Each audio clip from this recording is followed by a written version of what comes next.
They played a prank by sending the maid to the blind date, but the prince's son said marry her. Before we begin this beautiful period romance story, tell me in the comments where you're listening from. I love knowing where you're joining me from. The bell in the servants' corridor had a particular ring when it came from the upper apartments. Short, sharp, impatient. Marta Weiss heard it while she was scrubbing the stone floor and felt her shoulders tense. "Someone from the family," whispered one of the kitchen maids. "Go on, Marta, you're closest. Do not keep them waiting." Marta dried her hands quickly on her apron and hurried up the back stairs, her heart beating faster than the sound of her footsteps. She was used to running errands, but the summons at this hour with that tone felt different. At the top of the stairs, the housekeeper, Frau Adler, stood like a wall. Beside her were two ladies wrapped in fine shawls, their gloved hands resting lightly on the banister. Marta recognized them only vaguely as frequent guests of the prince's relatives. Their eyes slid over her plain dress and work-rough hands. "There," said one of the ladies, her voice light. "That one, she will do." Marta stopped short and curtsied. "You sent for me, Frau Adler?" The housekeeper's expression was tight, as if she had bitten something sour. "Yes." "Marta, you are to assist these ladies with a special errand for His Highness." Marta blinked. "For the prince?" "One does not repeat the question," the older lady said sharply, though there was a hint of amusement in her eyes. "You will do as you are told.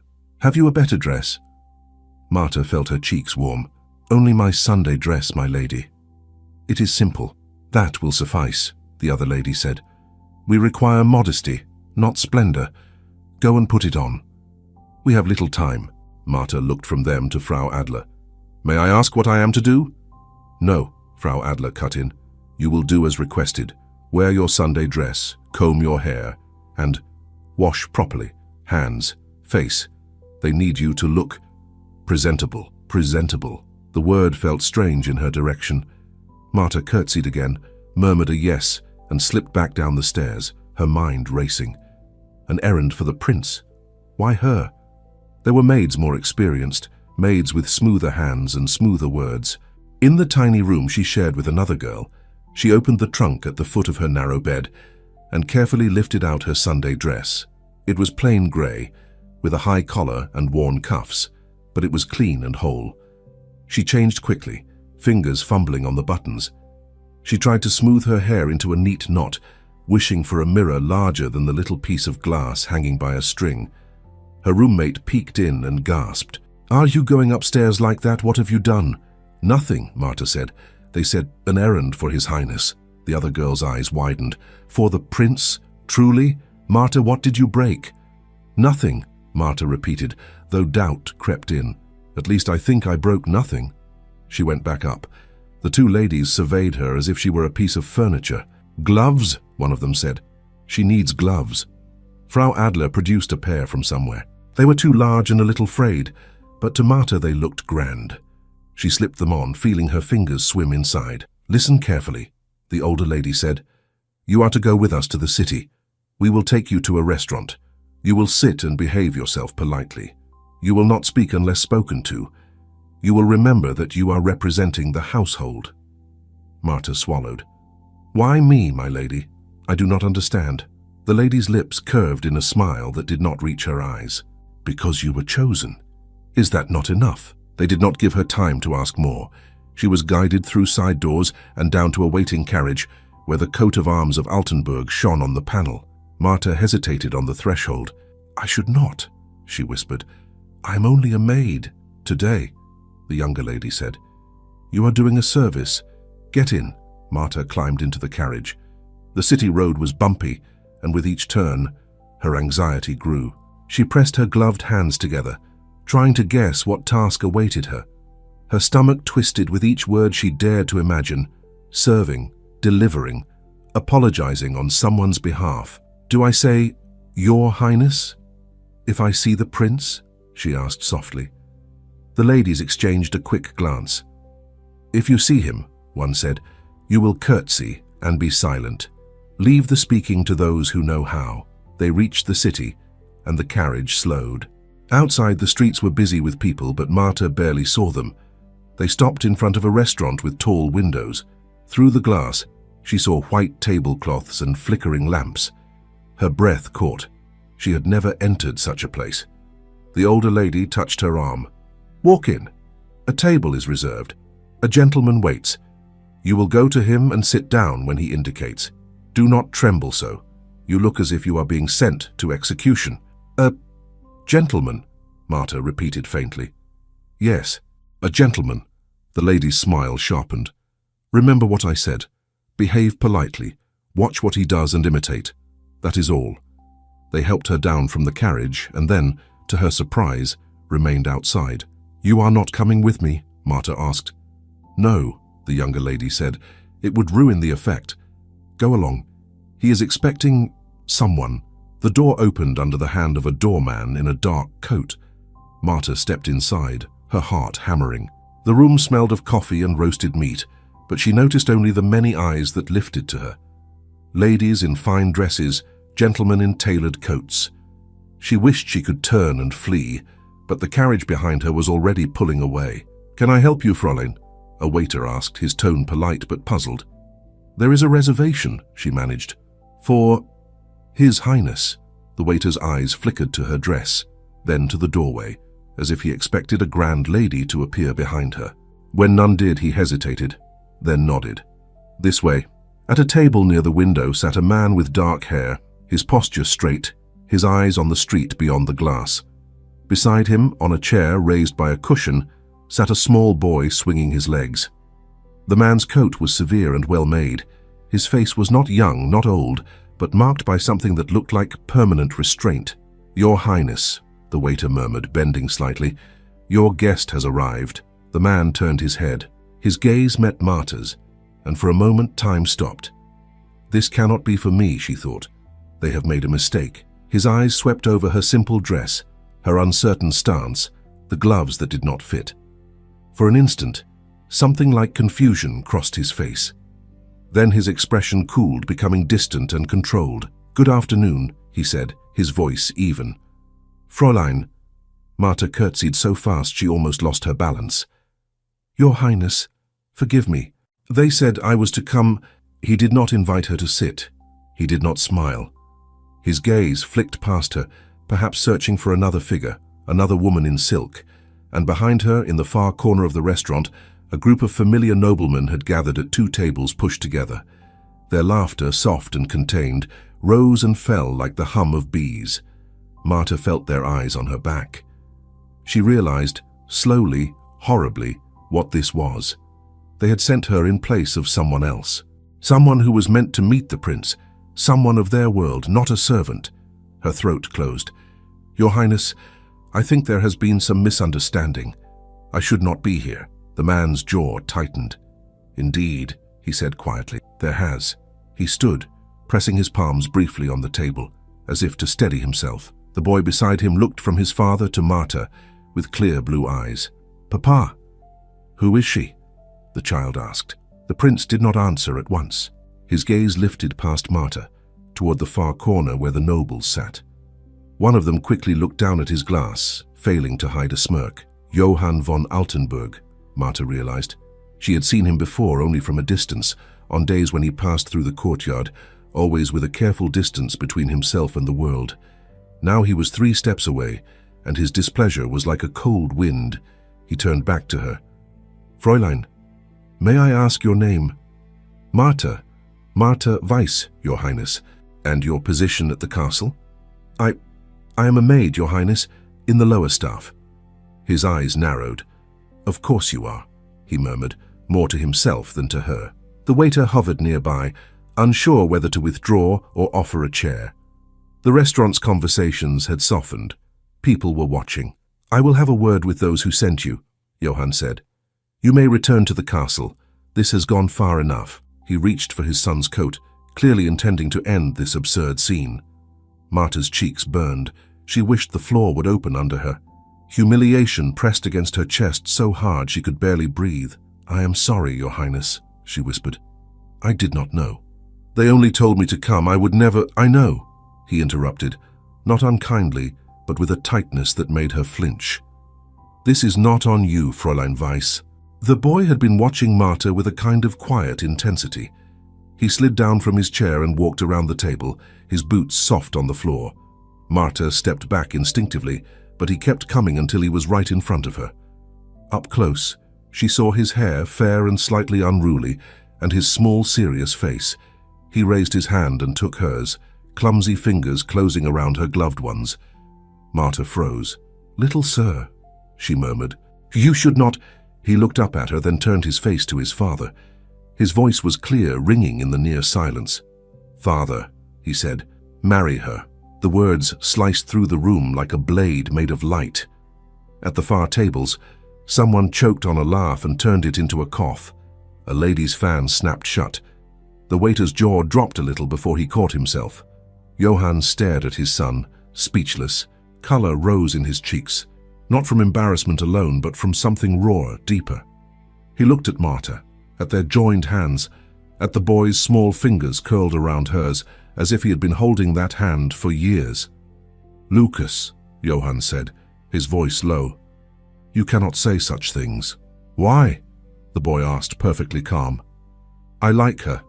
She feels quiet." He frowned, searching for words, like when the snow falls and the sounds go away. Marta's eyes stung. She wanted to pull her hand back, to vanish, but Lucas's grip was firm. "Fräulein Weiss," Johann said, "you may release him." "I am trying, Your Highness," she whispered, her voice shaking. The nobles in the corner were leaning forward, the amusement on their faces now edged with something sharper. This had gone beyond a simple joke. They had expected discomfort, perhaps a stormy exit, but not this. Johann drew a breath and straightened. His anger, which had been a private flame, began to show in the tightness of his shoulders. "Gentlemen," he called, his voice suddenly carrying across the room. Every head turned. "I trust you are enjoying your afternoon," he said. "You have arranged quite the entertainment." One of the nobles, a baron with a red face, stood with a weak smile. "Your Highness, we merely wish to—" "To what?" Johann asked. "To send a servant girl to take the place of a lady who did not wish to meet me. To see how far your little prank would go?" Marta closed her eyes briefly. The word prank confirmed it. She was not imagining. The baron spread his hands slightly. "It was meant in jest. No insult to you, Your Highness. We thought—" "Some levity, Johann repeated. "At whose expense? Mine? Hers?" He looked down at Lucas, still holding Marta's hand. "My son's?" Silence. The owner of the restaurant lurked behind the counter, unsure whether this was the moment to disappear entirely. The other patrons pretended to study their plates and glasses, but their ears were very focused. Johann exhaled slowly and looked at Marta. His voice changed, growing formal, deliberate. "Fräulein Weiss," he said, "would you honor my son and me by joining us for our meal?" She stared at him. "Your Highness, I cannot. I do not belong here." "You are already here," he replied, "and you have been dragged into this without your consent. The least I can offer you is a seat and something warm to eat." "But the lady who was meant to come—" Marta's voice faded. He had already shown he knew exactly what had been supposed to happen. Johann looked again toward the nobles. "It seems the lady has made her opinion clear by her absence. I see no reason to spare her feelings when she has already spared none of mine." He pulled out a chair, not the one opposite him, but the one beside Lucas. "Please," he said simply. Marta thought her legs would not hold her. She moved slowly, as if walking in water, and sat. Lucas climbed back onto his chair and kept her hand in his, resting it on his knee as if afraid someone might take her away. The waiter stepped forward, voice shaky. "Your Highness, shall I bring—" "Another setting," Johann said, "and whatever the kitchen recommends today. For 3. "Yes, Your Highness, at once." The murmur of conversation gradually returned, though never fully. Marta felt every whisper like a breeze on her skin. She kept her gaze on the napkin in front of her, terrified she might somehow lift it wrong. "Fräulein Weiss," Johann said more gently, "do you live in the servants' quarters?" "Yes, Your Highness." "How long have you been at Altenburg?" 3 years, Your Highness." "And before that?" "A farm outside the city. My parents still live there." He nodded. "You have never been to a place like this, have you?" "No, Your Highness, I'm sorry if I do something wrong.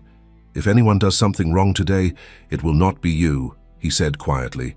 The nobles in the corner shifted, hearing but pretending they had not. The food arrived, a modest roast, bread, vegetables. Marta watched the way Johann held his knife and fork, copying him carefully. Lucas ate with the blunt eagerness of a child watched too closely. From time to time he glanced up at Marta, as if checking she was still there. "Do you remember me?" he asked suddenly. Marta stiffened. "Little sir." "From before," he said. "From the castle, from when I was smaller." "I do not think so," she said quickly. "You were always in the upper rooms, I was never there." Lucas tilted his head. "But your voice," he murmured. "It feels like when I was very little and someone sang." Johann's fork paused midway to his mouth. He set it down slowly. "Sang," he repeated, his tone blank. "Yes," Lucas said, "when Mother was tired. Someone sang." Marta's stomach twisted. Old memories, half buried, stirred at the edge of her mind. She swallowed hard and reached for her water. "I am certain you are mistaken, little sir," she said. "Many people in the castle sing." "Not like you," he replied. But he let it go and bent over his plate again. Johann watched Marta for a moment longer, then resumed eating, though his appetite had waned. The rest of the meal passed in fragmented conversation, mostly practical questions and answers. What were her duties? How long had she been assigned to the laundry? Did she read? Marta responded quietly, surprised when he did not mock her simple schooling.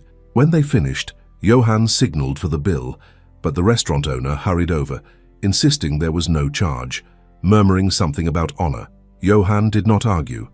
He helped Lucas into his coat and went around the table to Marta. "Your Highness," she said, rising clumsily, "thank you. I do not know why you were so—" "You have nothing to thank me for," he interrupted. "Today you have had to endure far more than you deserved. It will not be repeated." They stepped outside.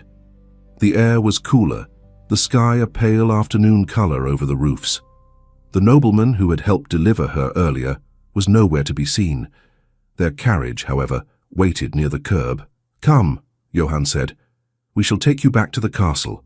"Oh no, Your Highness," Marta protested. "I can walk, it is not far, you should not—" "I insist," he said. "It is not appropriate for you to walk alone after this display. And besides," he added, glancing at Lucas, "I believe my son will be inconsolable if we part from you here." "I will go with her," Lucas said immediately, as if the idea of separation had not occurred to him. "You are going home either way," Johann said dryly. "Into the carriage, Lucas." The boy obeyed, climbing in with the confidence of one who had never doubted his place in the world. Marta hesitated one more heartbeat, then followed. Johann sat opposite them, one hand resting on his knee, the other on the window frame. The carriage rolled away from the restaurant. The city slid past. Inside, the space seemed too small for all the things left unsaid. "I am truly sorry, Your Highness," Marta said again. "If I had known it was such a meeting, I would never have—" "It was never meant for you," he said. "You were used. I will speak with those responsible." "Please do not let them know I spoke of them," she blurted. "I cannot afford to lose my place." His gaze softened. "You worry about your job after the way they made you stand in front of a room full of people?" he asked. "Yes," she said simply. "A maid without a place is nothing." "You are not nothing," he said, almost sharply. Then he looked away as if annoyed with himself. "Tell me, Fräulein Weiss, did you truly not know who you were meant to meet?" "No, Your Highness. They said only that I was to behave and represent the house. I thought perhaps they needed someone to deliver something or apologize on someone's behalf. I thought perhaps I was being punished, but I did not know for what." His mouth twisted slightly. "You were not being punished. They were amusing themselves. It seems grief is not interesting enough for some people. They need scenes." He pressed his lips together, the word grief hanging between them unspoken and yet defining everything. Marta lowered her eyes. She had heard the stories, the whispers about Princess Helena, about the illness, about how the prince had withdrawn from social life since her death. She had never imagined she would be dragged into the center of that wounded circle. "Your son," she said quietly. "He seems lonely." Johann looked up. "He has lost his mother," he said. "Of course he is lonely." The carriage fell silent after that. The castle soon rose ahead, its stone walls familiar and suddenly intimidating. When they stopped in the courtyard, Johann stepped down and helped Lucas out, then offered his hand to Marta. "Thank you again, Your Highness," she said, stepping carefully onto the cobblestones. "Go to your work, Fräulein Weiss," he said, his voice formal once more. "And try to forget today as much as you can. I will ensure there are no consequences for you." She curtsied, not daring to meet his eyes, and hurried through the servants' entrance. As the door closed behind her, the noise of the courtyard dulled. She pressed her back against the wall and finally let out the breath she had been holding. Her knees shook. In the servants' hall, heads turned. Conversations paused. News traveled faster than any carriage. "She went in a carriage with the prince," someone whispered. "She sat with him in a restaurant, they say. And the boy said he wanted the prince to marry her," another added with a snicker. "Imagine, our Marta, a princess. What did you do to him, Marta?" She shook her head, unable to answer. She escaped to the laundry room and sank onto a bench, burying her face in her hands. The words rang in her ears. "Father, marry her." She felt the heat in her cheeks again, the crushing weight of laughter behind her back. By evening, the story had grown longer legs than truth. Some said she had flirted shamelessly.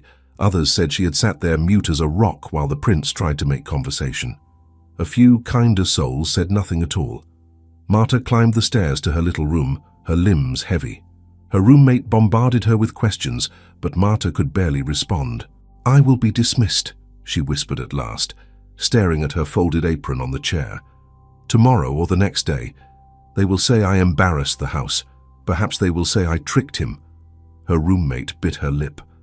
"Perhaps he will defend you," she offered weakly. "Princes do not waste words on maids," Marta said, "not except to tell them to go." She sat on the edge of her bed and watched the light fade from the small window. Every creak of the corridor made her jump. When the supper bell rang, she did not go down. She had no appetite, only a growing nausea and a tightness in her throat. Night settled.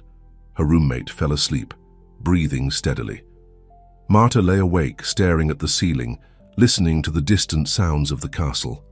Somewhere above, in rooms she would never enter, the prince and his son were ending their day. She wondered if Lucas still remembered her face, or if a child's attention had already flown elsewhere. At some point, exhaustion dragged at her and her eyes drifted shut.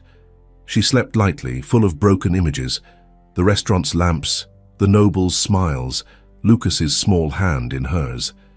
A knock at the door jerked her awake. She sat up, heart racing. The light was dim. Dawn had not yet fully broken. Her roommate stirred and mumbled, rolling over. The knock came again, more insistent. Marta swung her legs out of bed and opened the door with trembling fingers.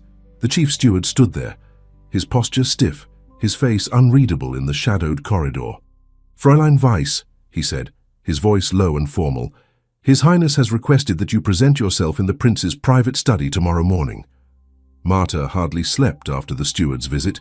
She sat on the edge of her bed with her hands clasped so tightly her knuckles whitened.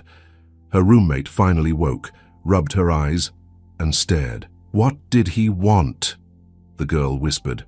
Marta swallowed. "He said, 'The prince wishes to see me in his private study this morning.'" Her roommate sat up at once. "His private study? Why? I do not know." Marta managed a strained smile. "Perhaps to ask why I dared breathe in his presence yesterday." "That is not funny," the girl said, though a nervous giggle escaped. "What will you wear?" "The same as always," Marta murmured. "He is not asking for a ball." Still, when she dressed, she chose her plain but unpatched dress and tied her hair as neatly as she could. Her hands shook so much she had to redo the knot twice. In the servants' hall, whispers chased her like shadows. "Going to see His Highness," someone murmured. "She is done." "They say he was furious yesterday," another voice chimed. "Not at her, perhaps, but fury needs a place to fall." "Maybe he will be merciful," an older scullery maid said quietly. "The boy seemed fond of her. Children forget quickly," someone else replied. Marta forced herself to swallow a few sips of weak coffee, then set the cup down. "I must go," she said, though no one had asked. The corridor to the upper floors felt unfamiliar, even though she had cleaned it many times. Light from tall windows painted pale lines on the floor. Her steps sounded too loud. Outside the prince's study, the steward waited. He knocked once, then opened the door and gestured her in. Johann stood by the window instead of behind his desk. Morning light touched his profile. Papers lay in neat stacks on the table, a contrast to the tension in his shoulders. On the carpet, Lucas sat with a wooden horse in hand, tracing circles.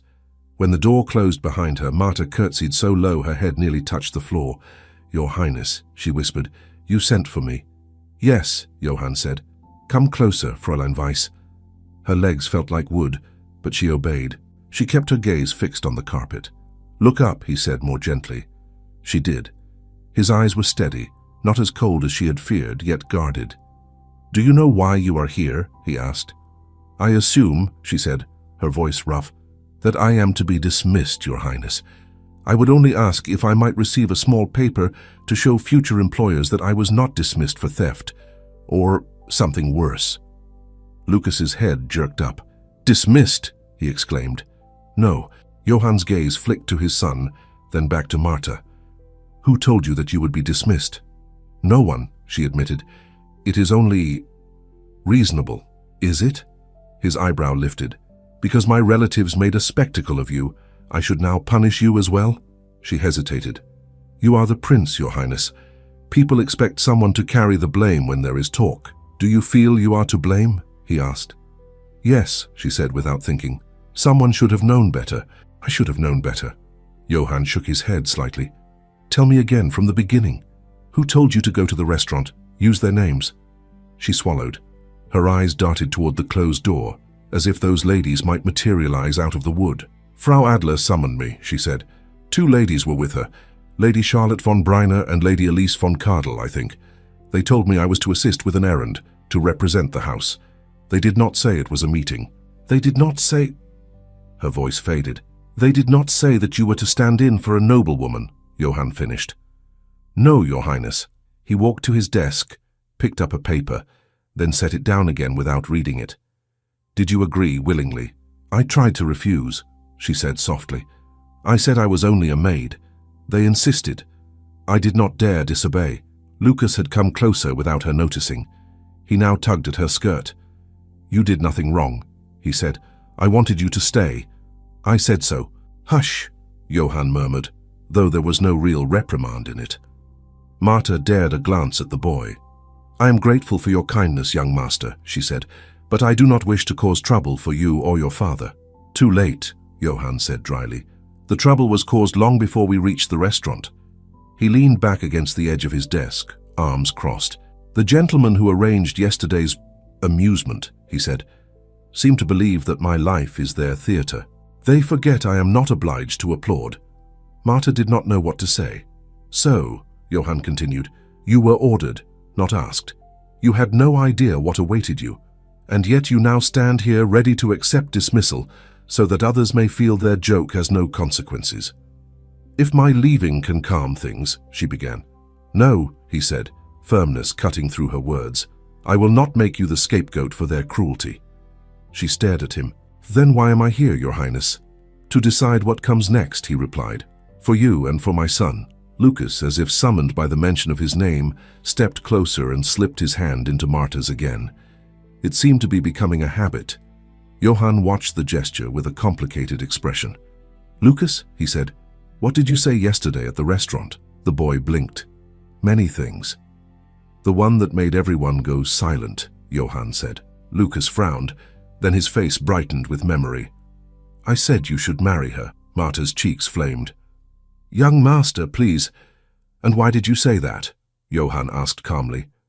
"Because I liked her," Lucas said. "Because she felt safe, like mother. Not the same, but like she would stay." The room seemed to shrink around them. Johann's hand tightened on the desk.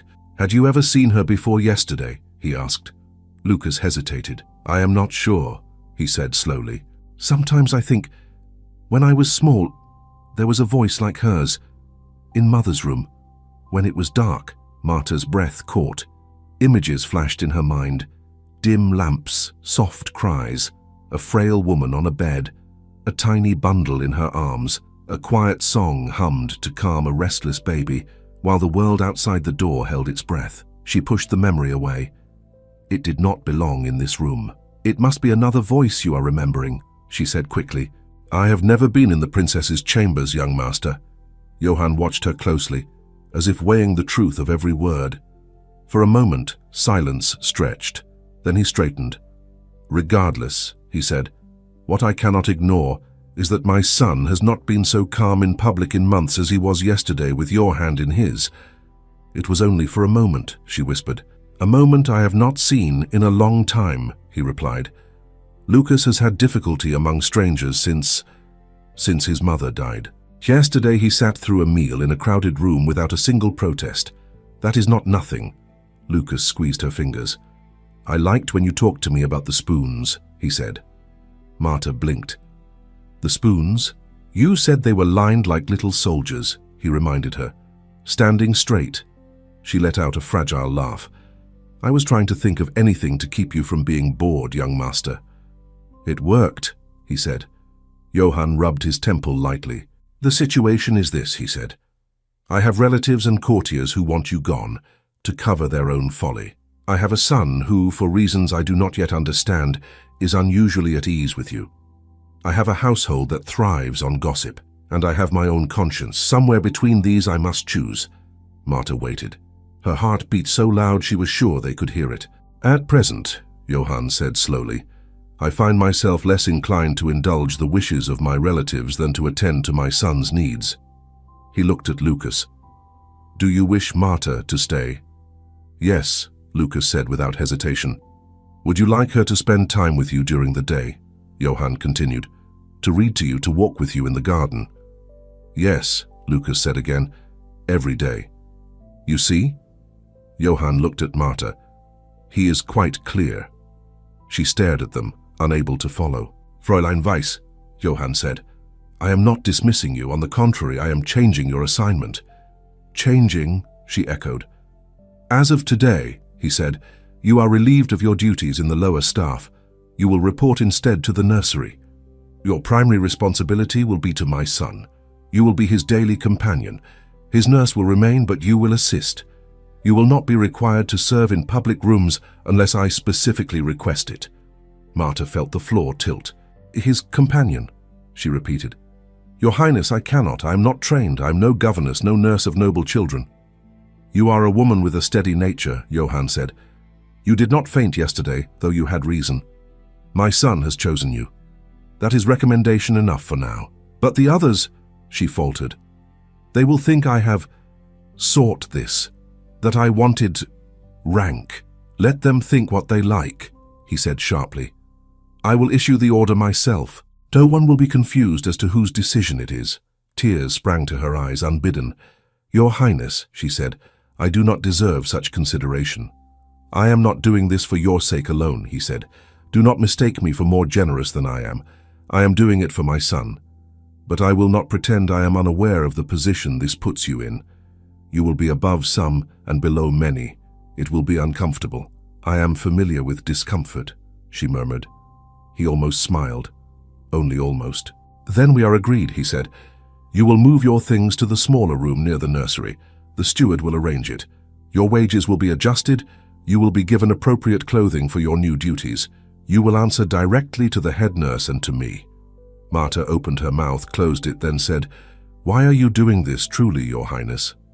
He regarded her steadily. "Because my son needs someone who makes the world quieter for him," he said. "And because yesterday I saw men of my own rank show themselves smaller than a maid.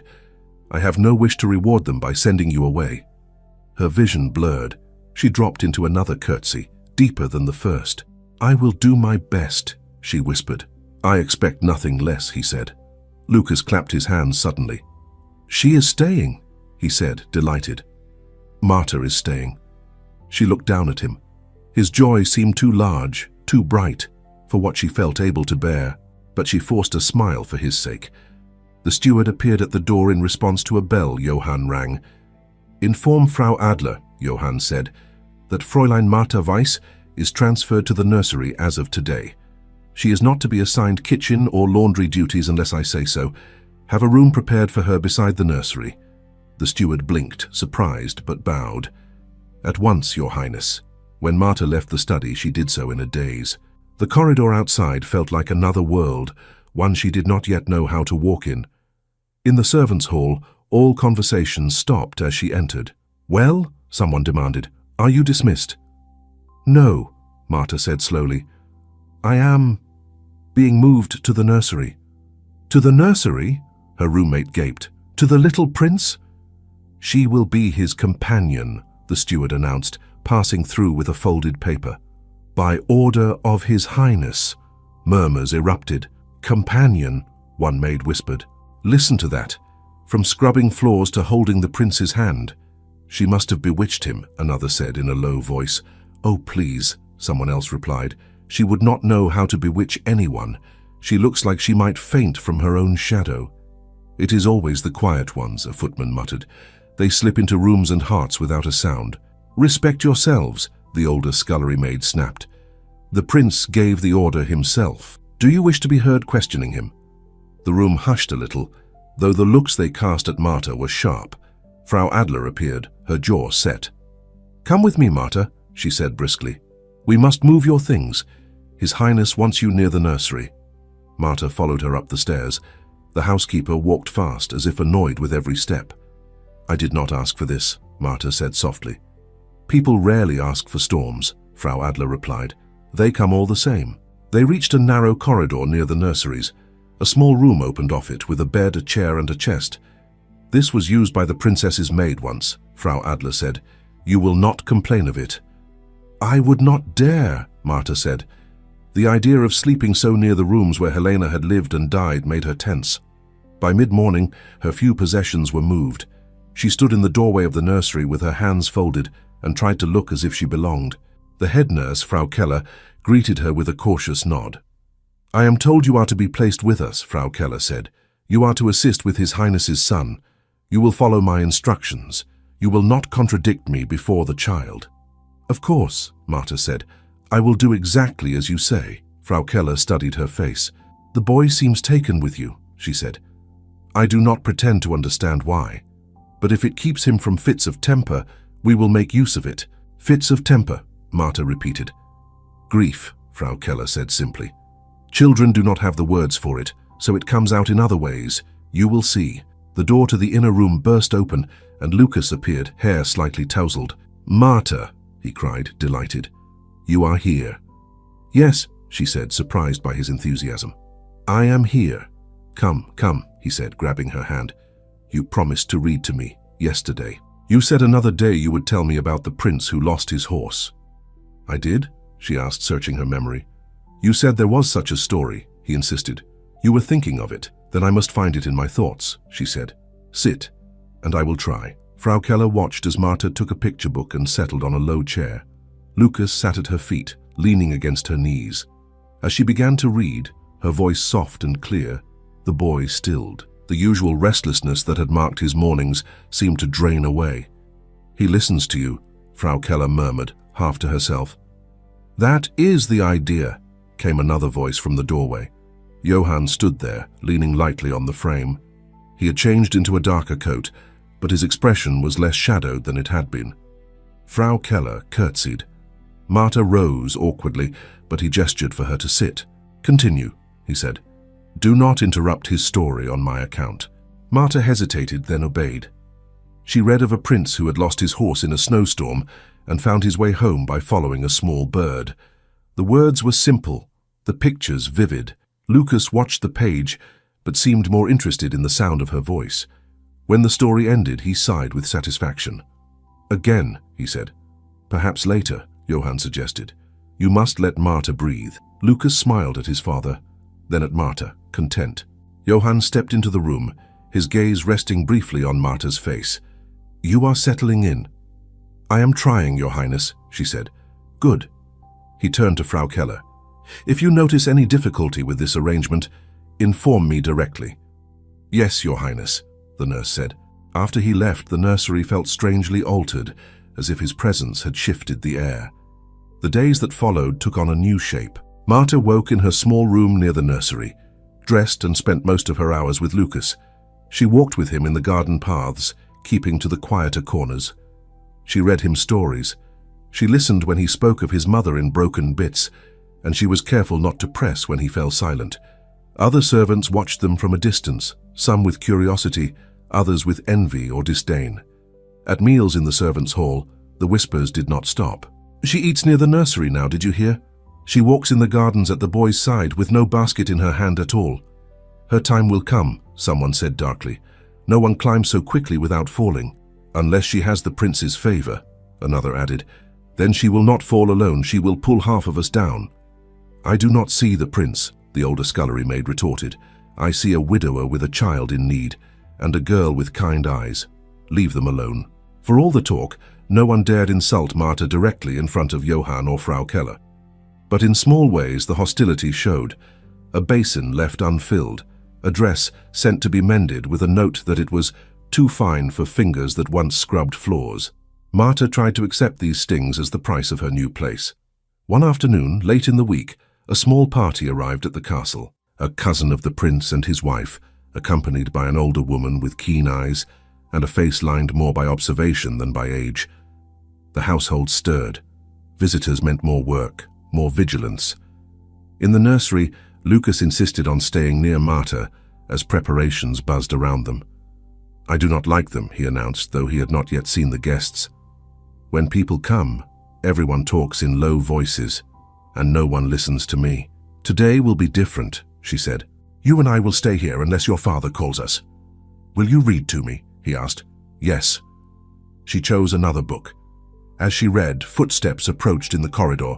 The door opened a little, and voices drifted in. "So pale lately," a woman was saying. "Ever since Helena, he is not the same." "How could he be?" another voice replied. "She was the only one who could draw him out. Now they say he hides himself behind the child, behind duties." Martha bent her head lower over the page, trying not to listen. The door opened wider. Frau Keller entered, followed by the prince's cousin and his wife. Behind them walked the older lady, her gaze taking in everything at once: the toys on the floor, the window seat, the small boy at Martha's feet. "Lucas," Johann's cousin said warmly, "do you not come to greet your uncle?" "Later," Lucas said without moving. "We are reading." The cousin laughed, a little strained. "So I see." The older woman's eyes rested on Martha. For a moment, neither spoke. Something like surprise flickered in the lady's expression. "Who is this?" she asked quietly. Frau Keller stepped forward. "This is Martha Weiss, your ladyship. She has been assigned as a companion to His Highness's son." "A companion?" The older woman narrowed her eyes. "A maid, I presume." "Yes, your ladyship," Frau Keller said. Martha rose, cheeks flushing. "Your ladyship," she murmured, curtsying. The woman studied her face, then her posture, then the way Lucas rose and pressed himself against Martha's side, clearly unwilling to put distance between them. "I know you," the lady said slowly. "I have seen you before." Martha's breath hitched. "I do not think so, your ladyship. I am of no consequence." The lady ignored the protest. She glanced at the cousin's wife, then at Frau Keller. "I remember you in another room," she said. "Not the nursery, the princess's chambers, in those last weeks, carrying the child when Helena was too weak, standing by the bed, listening at the door when the doctors came and went." Frau Keller stiffened. "Your ladyship must be mistaken," she said quickly. The older woman did not take her eyes off Martha. "No," she said softly. "I am not mistaken at all." For a long moment, no one in the nursery moved.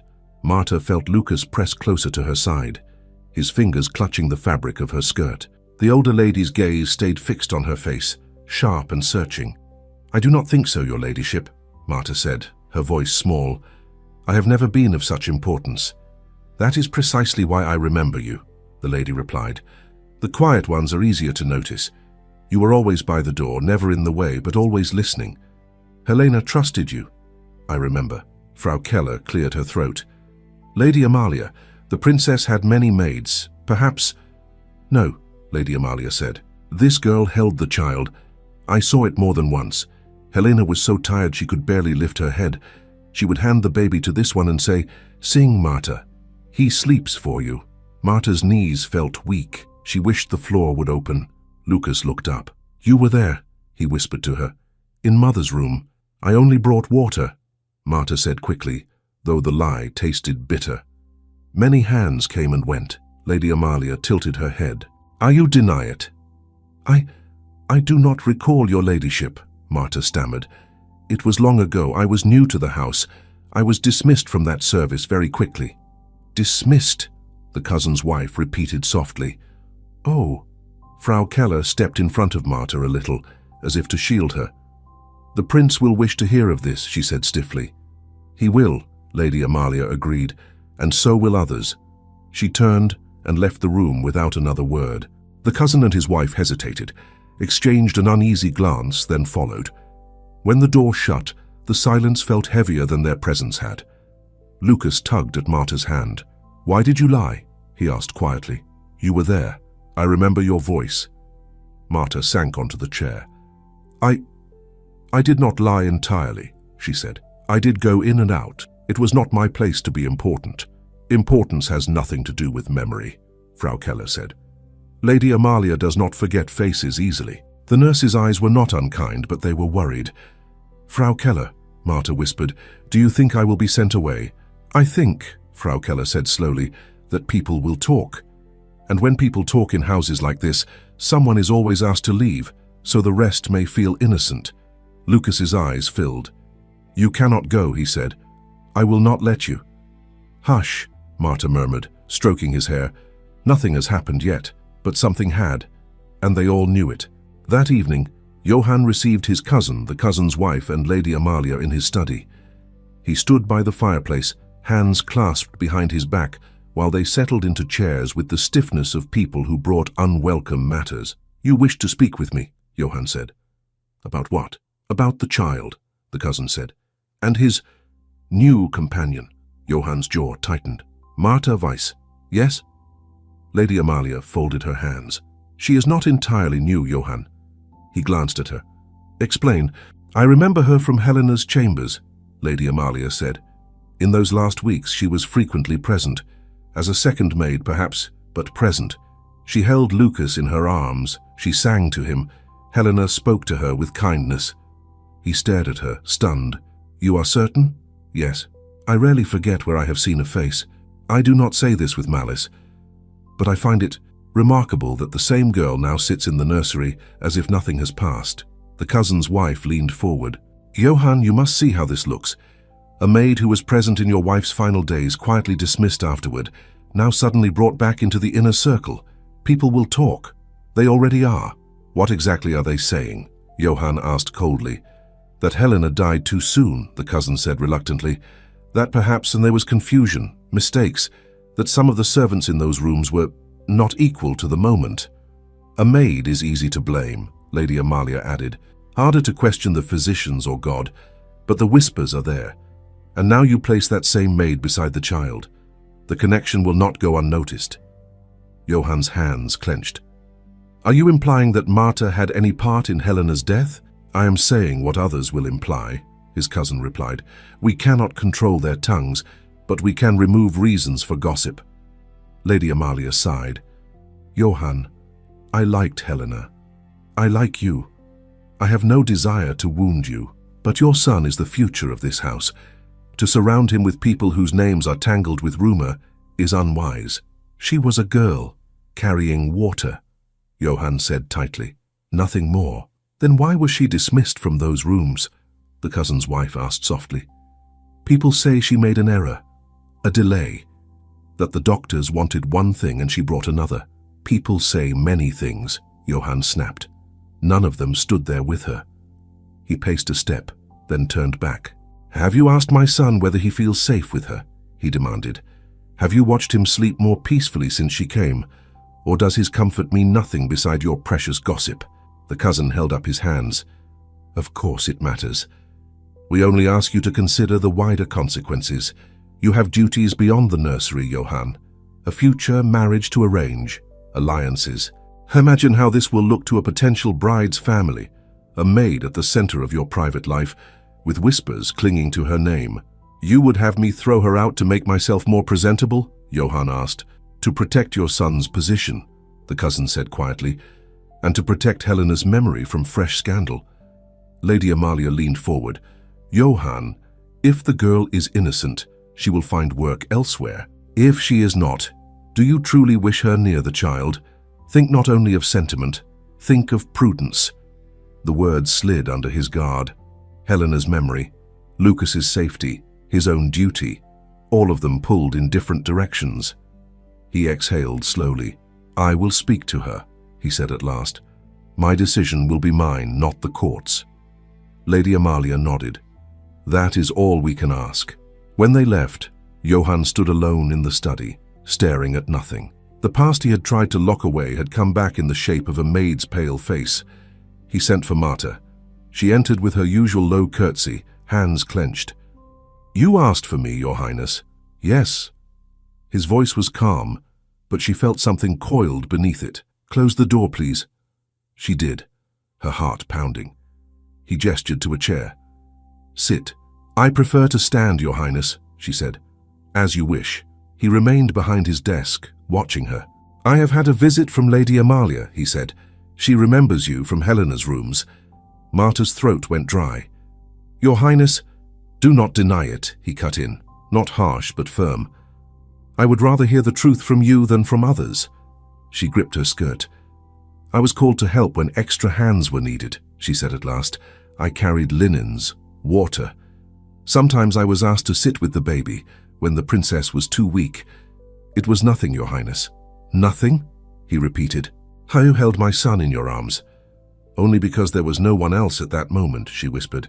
"I was not important." "Then why were you dismissed from that service?" he asked. "What happened?"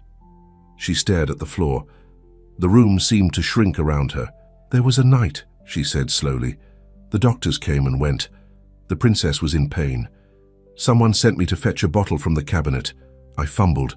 I brought the wrong one. They shouted. I went back. When I returned, she was worse.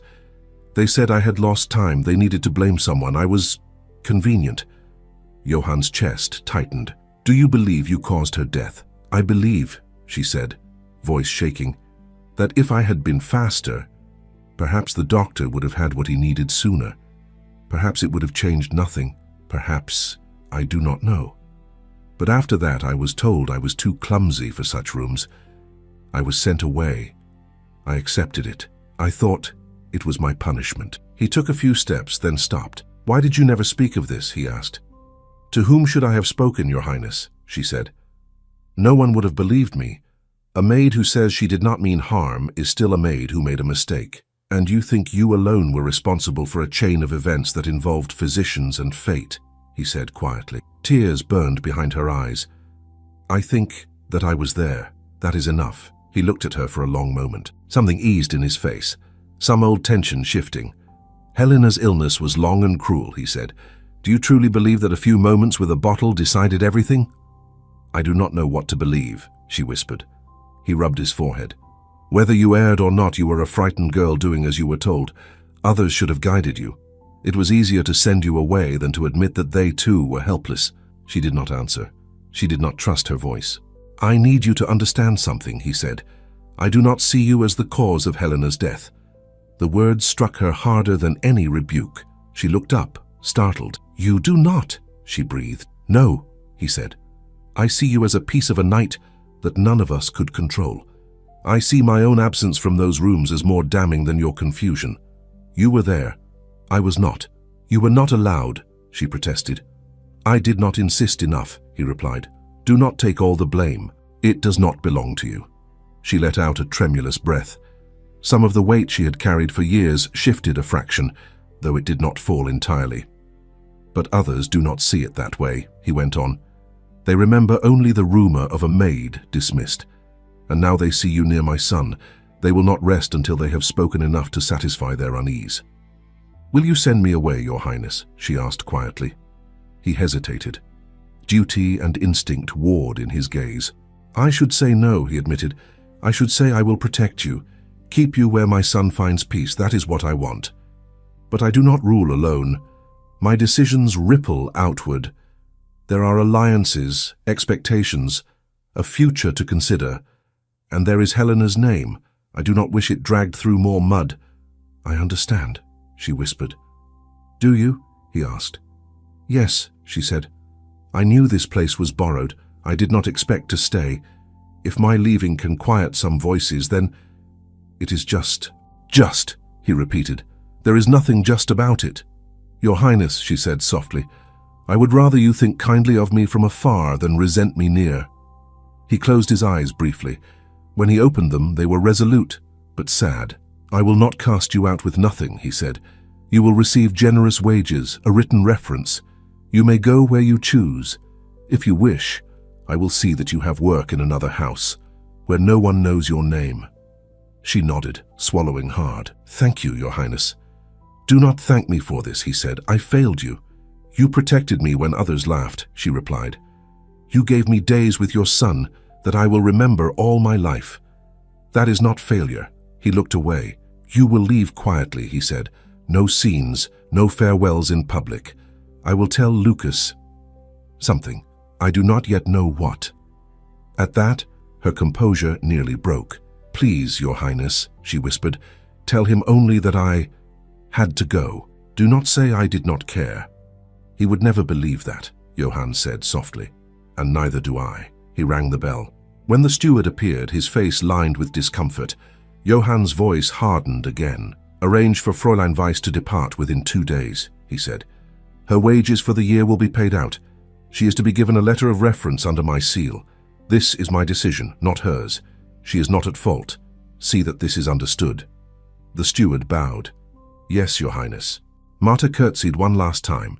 She did not trust herself to speak. She turned and walked out of the study, each step echoing. Back in her little room near the nursery, she closed the door and leaned against it, breathing hard. Then she crossed to the small chest and opened it. Her possessions fit easily. A few dresses, a shawl, a book with loose pages, a ribbon her mother had given her. She folded them with trembling hands and laid them in the trunk. Each movement felt like a farewell. A knock came. She wiped her eyes quickly and opened the door a crack. Frau Keller stood there, her expression unhappy. "I heard," the nurse said. "The steward told me to prepare for your absence. He did not meet my eyes." "I am to leave in 2 days," Marta said. "The prince was kind. Kindness and dismissal often walk together in houses like this," Frau Keller muttered. "Do you wish to say farewell to Lucas before you go?" "No," Marta said at once, then wavered. "Yes, I do. But if I see his face, I will not be able to leave." "He will not take this well," Frau Keller warned. "He has only just found someone he trusts." "I know," Marta whispered. "That is why I must not let him see me go. It would tear him in two. Better he be angry with me from a distance than see me walk away." Frau Keller studied her. "You sound more like a mother than a maid." "I am neither," Marta said. "I am only someone who had the honor to stand beside him for a few days." Frau Keller sighed. "As you wish. I will do what I can to comfort him. But understand, some grief cannot be soothed by nurses." "I know," Marta said. "I am sorry to leave him in your hands alone." "My hands are not empty of skill," Frau Keller replied a little sharply, "but I do not have your voice." Marta smiled weakly. "You have more sense than I." "Sometimes sense is not what a child needs," the nurse said. "Sometimes he needs exactly the foolish heart that sits in your chest." She reached out and squeezed Marta's shoulder. "Finish your packing," she said. "Sleep if you can. The morning will come regardless." When she left, the room felt even smaller. Marta knelt by the trunk again, smoothing the folded shawl, then closed the lid gently. Night fell early. From her door she could hear faint music from the lower floors. The visitors were being entertained. Life went on as it always did, indifferent to who stayed and who left. She sat on the bed, hands in her lap, and let her thoughts drift back over the weeks with Lucas. His questions, his laughter, the way his hand found hers without looking. She whispered a song under her breath, the same she had sung years ago in a darkened room when another young mother had been too weak to hum. The melody wove around her like a fragile thread. Hours passed. At some point, she lay down without undressing and closed her eyes. Sleep came in uneasy fragments. In another part of the castle, Lucas heard voices. He caught his name, Marta's name, the word leave. His small body tensed. "Leave?" he demanded, sitting up in his bed. "What do you mean, leave?" The nurse shushed him, flustered. "It is late. You must sleep." "Tell me," he insisted. "Where is Marta?" "She is resting," the nurse said. "You will see her in the morning." He did not believe her. He had learned already that adults often used the morning as a curtain to hide things behind. When the nurse turned away to adjust a lamp, He slipped from the bed, silent as a shadow, and padded to the door. His fingers reached the handle. He eased it open and slipped into the corridor. The passage was dim. He knew the way to Marta's room. He had followed her there once, laughing, until she had gently sent him back. Now he moved quickly, his heart pounding. At the far end, a thin line of light showed under her door. He hurried to it and reached up, grabbing the handle with both hands. He twisted. The latch did not move. Someone, perhaps the steward, perhaps Marta herself, had turned the key from inside. He knocked, small fists thudding against the wood. "Marta," he called, "open the door. It is Lucas." Inside, Marta flinched. She had been sitting on the floor beside her trunk, back against the wall, fighting tears. At the sound of his voice, her whole body leaned toward the door. She did not move. "Marta," Lucas cried louder, pounding harder. "Open. They are saying you will leave. You cannot leave. Open, please." Her hand flew to her mouth. If she answered, she knew she would break. If she opened the door, she would never be able to close it again. "Marta," he shouted, the knock turning to frantic beating. "Please do not go, do not go." The corridor echoed with the sounds of his small fists and frightened sobs, while Marta knelt by her half-packed trunk, covering her mouth to smother her own cries just beyond the locked door. The pounding on the door finally brought footsteps in the corridor. A lamp flared. The nurse's voice sounded first, sharp with worry. "Lucas, what are you doing out of bed?" He didn't stop. His fists beat against the wood as if he could break it. "Marta, open, please, do not go." "Lucas," the nurse said, grabbing his shoulders, "that is enough." He twisted away. "They are lying," he cried. "They say you will leave. You cannot. You promised to read me the story about the bird again." Inside the room, Marta pressed her forehead to her knees. Every word struck like a blow. "Open," Lucas sobbed. "I will be good, I promise. I will not shout. I will not cry. Only do not go." The nurse caught him properly this time and pulled him back from the door. He fought her, small body straining, tears streaming. "Let me go," he gasped. "I must see her." "That is enough," she said, her own voice shaking now. "You will wake the house." The steward appeared at the corner, pale in the lamplight. "What is this noise?" "The child heard something," the nurse said tightly. "He thinks Marta is going. He has worked himself into a state." "She is going," the steward muttered. "But it is not my place to explain that at midnight." Lucas broke free again and hurled himself at the door one last time. "Marta!" he cried with everything in him. "Do not leave me!" The words pierced through wood and keyhole. Marta bit hard on her hand to keep from answering. The nurse scooped Lucas up in her arms despite his kicking. "I know," she murmured into his hair. "I know it hurts. But you must breathe. Breathe, child." He sagged finally, more from exhaustion than calm. His sobs turned to hiccups. The nurse carried him away, her own cheeks wet. The corridor emptied. Silence fell. Inside the room, Marta slid down until she was sitting on the floor beside her trunk, shaking. "I am sorry," she whispered to the door. "Forgive me." Morning came grey and heavy. Johann's valet found him before he finished dressing. "Your Highness," the man said carefully. "There was some disturbance in the night." "What sort of disturbance?" Johann asked, his hands still on his cufflinks. "In the corridor near the nursery," the valet said. "The prince's son. He tried to reach the maid's room. There was shouting. The nurse managed to calm him, but he did not sleep again." Johann's jaw clenched. "Why was I not informed at once?" "The nurse feared to disturb you on account of the guests," the valet said. "She told the steward. He judged it best to wait until morning." "I see," Johann said in a tone that meant he did not approve. "Send for Frau Keller and for the steward, now." Frau Keller came first, hair hastily pinned, face drawn. "Explain," Johann said. She did without embellishment. The knocking, the cries, the boy's refusal to be soothed. "He knows?" Johann asked slowly.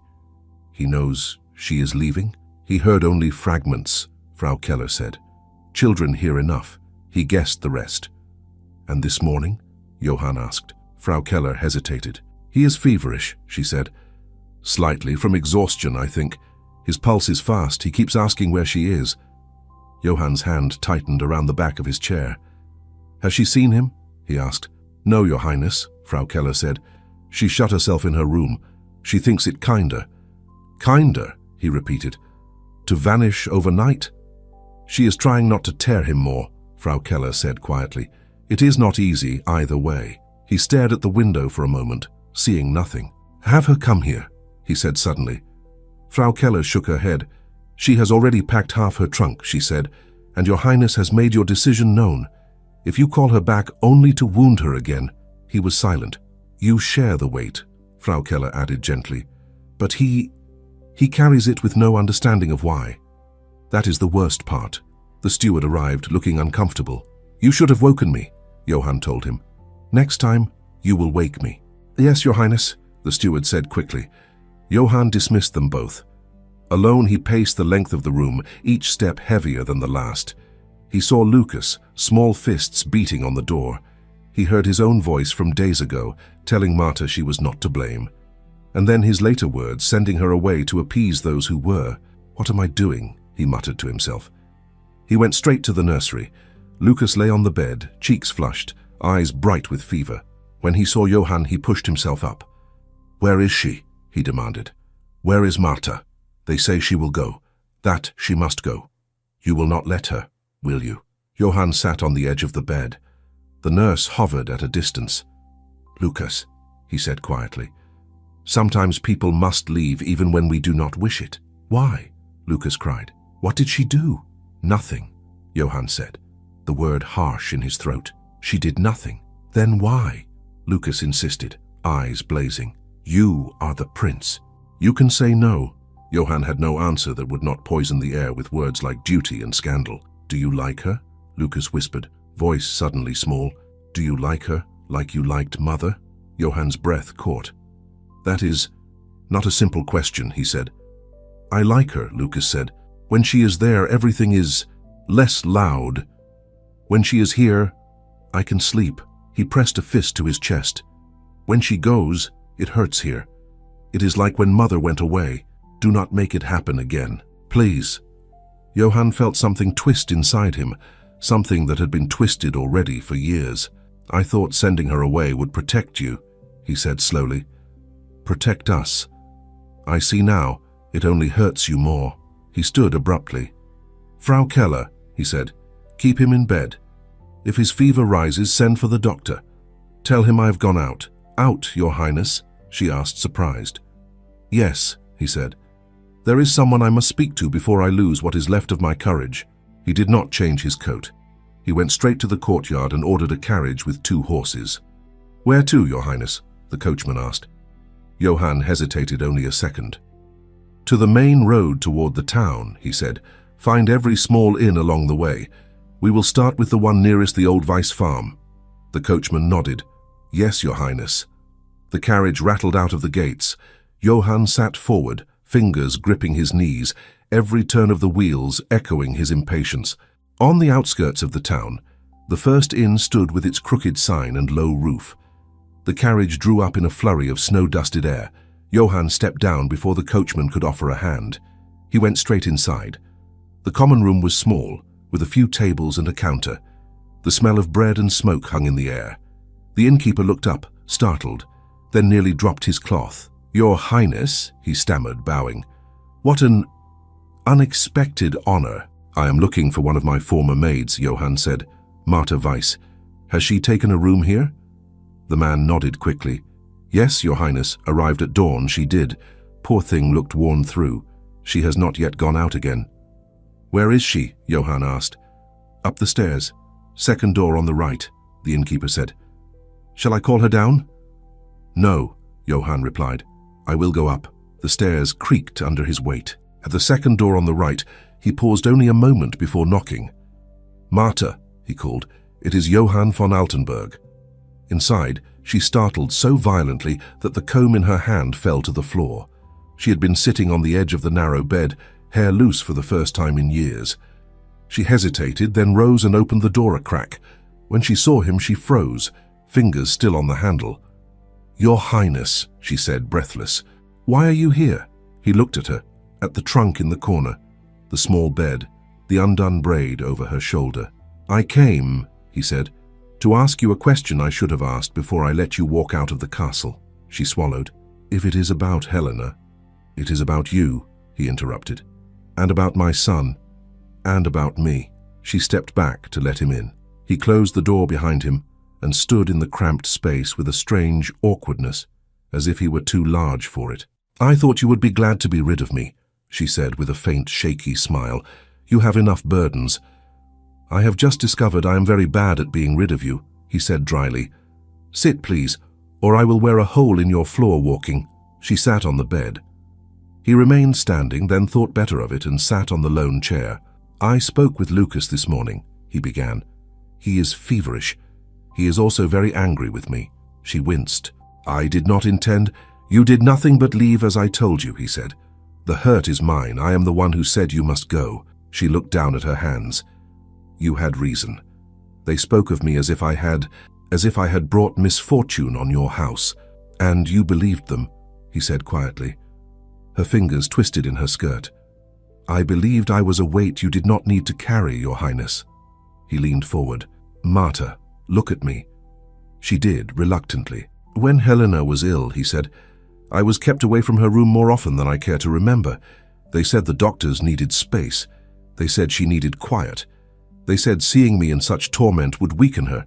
In truth, they did not know what to do, and they hid behind rules. She listened, motionless. On one of the last days, he continued, Lady Amalia came to me after a visit. She spoke of Helena's softness, her worrying over every small thing, and she mentioned a maid, a girl from the lower staff who held the baby and sang when Helena could not.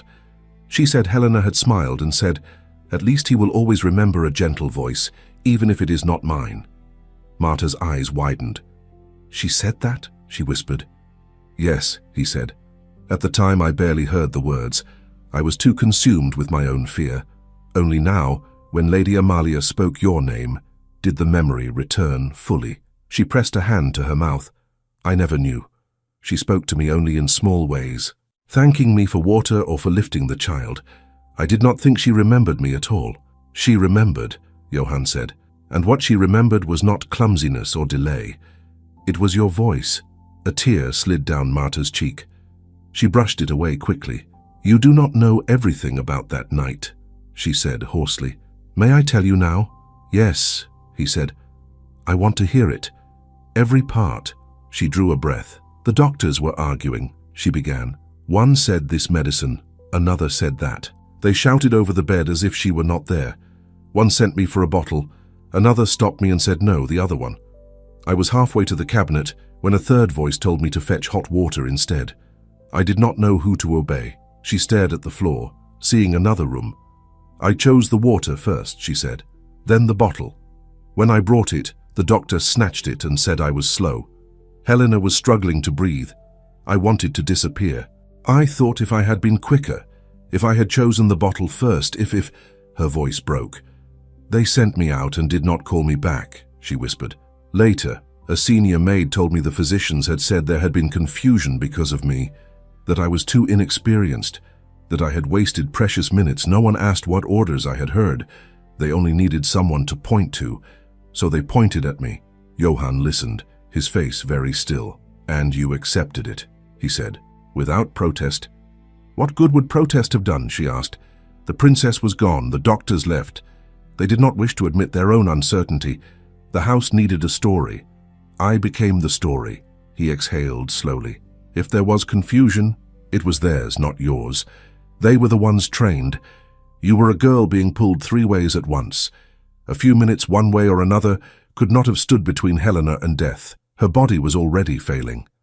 I know that now. The physicians told me later when it no longer mattered. Their words did not reach the servants' rooms, Marta murmured. Only the blame did. He rubbed his face, then let his hand drop.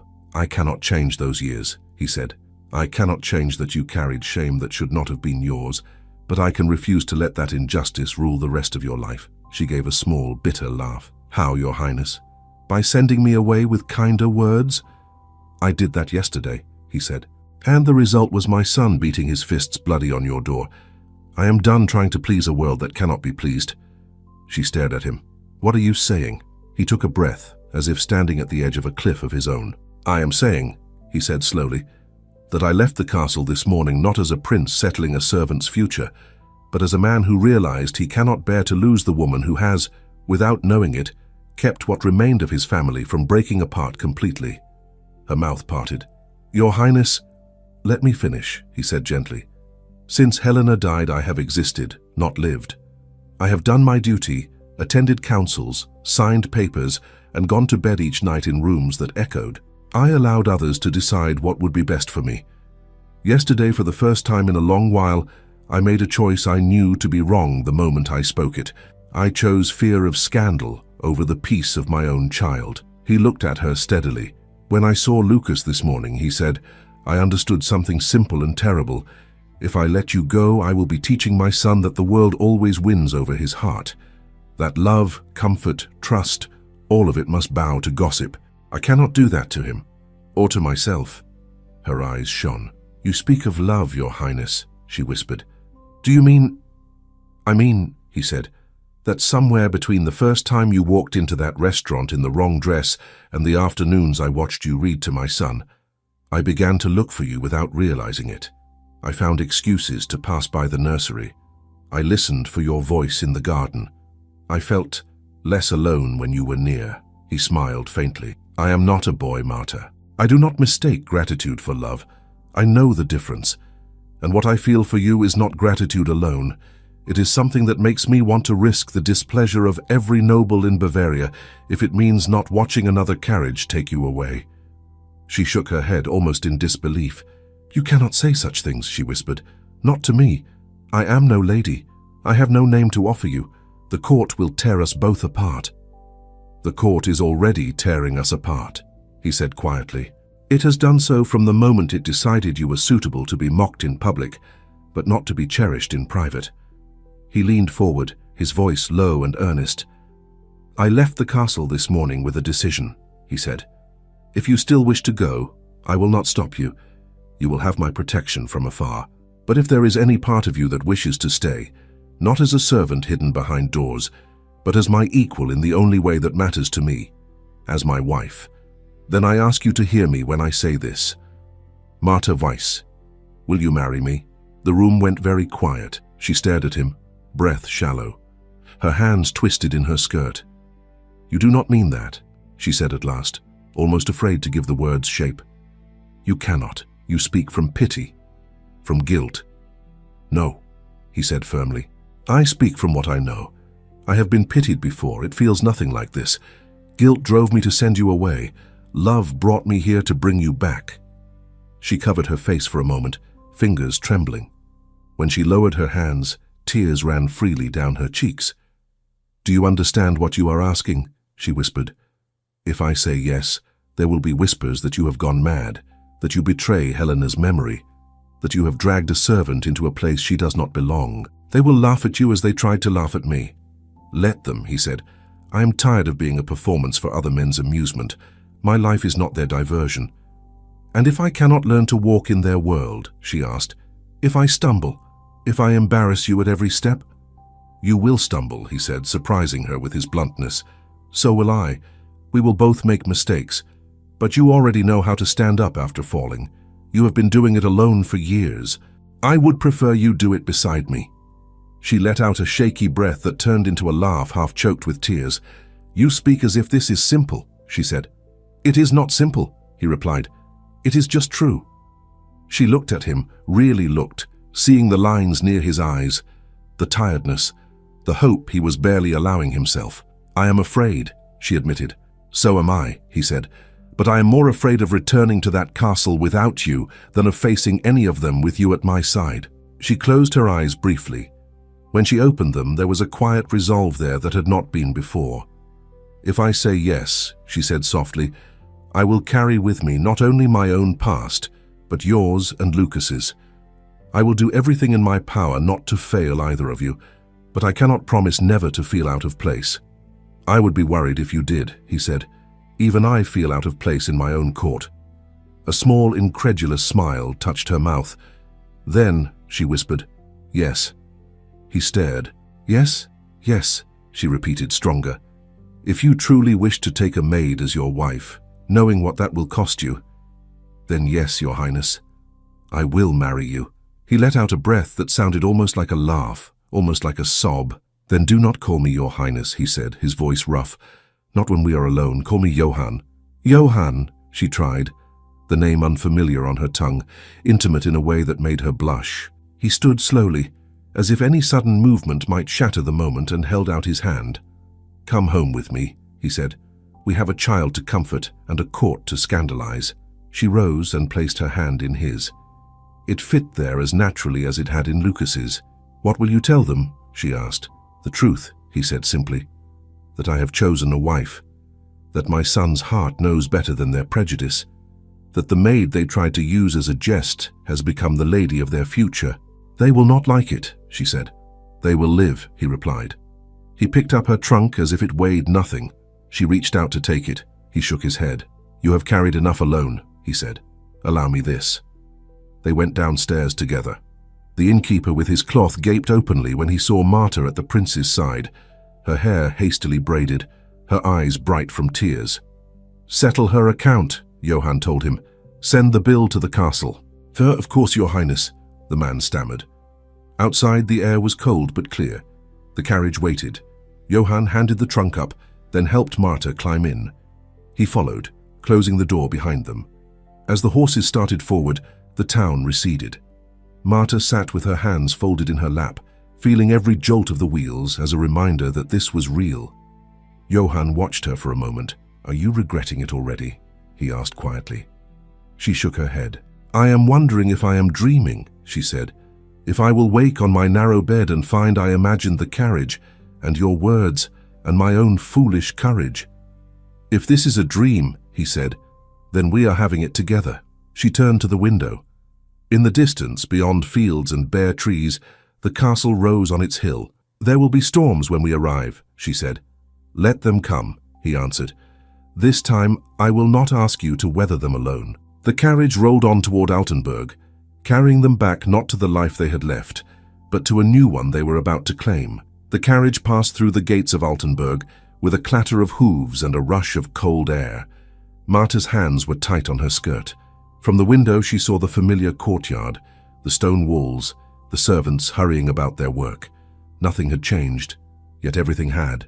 Johann noticed the way she drew back a little. "Breathe," he said softly. "You are not returning as you left." She managed a faint smile. "It still feels as if I might be sent back to the laundry at any moment." "If anyone tries," he said, "they will find the prince himself in the way." The carriage stopped. A footman hurried to open the door, then froze as he saw Marta beside Johann. "Your Highness," the man stammered, "we did not expect—" "Clearly," Johann said. "See that word spreads quickly. Fräulein Weiss has returned under my protection. No one is to trouble her." "Yes, Your Highness." Johann stepped down and turned, offering his hand. Marta took it and descended, the chill of the air forgotten in the warmth of his grip. Around the courtyard, servants paused. Some gaped openly. Others whispered behind their hands. "Is that—" She came back, with him, and the trunk. "She is not just visiting." Frau Adler appeared at the door to the servants' wing, her expression caught between disapproval and worry. "Your Highness," she began, "we thought Fräulein Weiss had left—" "She had," Johann said. "I went to fetch her. She will not be leaving again without my consent. Have her room near the nursery prepared as before." Frau Adler pressed her lips together, then inclined her head. "As you wish, Your Highness." Marta felt every eye on her as she followed Johann inside. Her heart thudded so loudly she almost did not hear the small voice that called her name. "Marta!" Lucas stood at the end of the corridor, hair tousled, cheeks still pink from his fever. He wore a dressing gown, the nurse hovering uselessly behind him. He ran, bare feet slapping the floor. "Marta!" he cried again. She barely had time to set down her gloved hands before he threw himself against her, arms around her waist, face pressed into her skirt. "You came back," he said, his voice muffled. "I knew you would. I told them you would." She bent over him, her hand trembling as she smoothed his hair. "I am sorry I frightened you," she whispered. "I should not have gone. I thought it would spare you." "It did not," he said fiercely. "It hurt. Do not do it again." "I will try very hard never to leave you again without saying goodbye properly," she said. He pulled back and looked up at Johann, eyes narrowed. "Did you send her away?" he asked his father. "Yes," Johann said quietly. "I did." "Did you bring her back?" Lucas asked. "Yes," Johann said again. "Then you are forgiven," Lucas declared, as if that settled everything. "But do not do it again." Johann's mouth twitched. "I will do my best." Lucas turned back to Marta, suddenly solemn. "Will you stay?" he asked. "Not just for stories, forever." She hesitated, glancing at Johann. He nodded once. "If your father does not change his mind," she said gently, "I will stay." "He cannot," Lucas said confidently. "I told him what to do before." He listened. He turned to Johann again, chest pushed out. "Father," he said loudly enough that the nurse and Frau Adler heard, "marry her."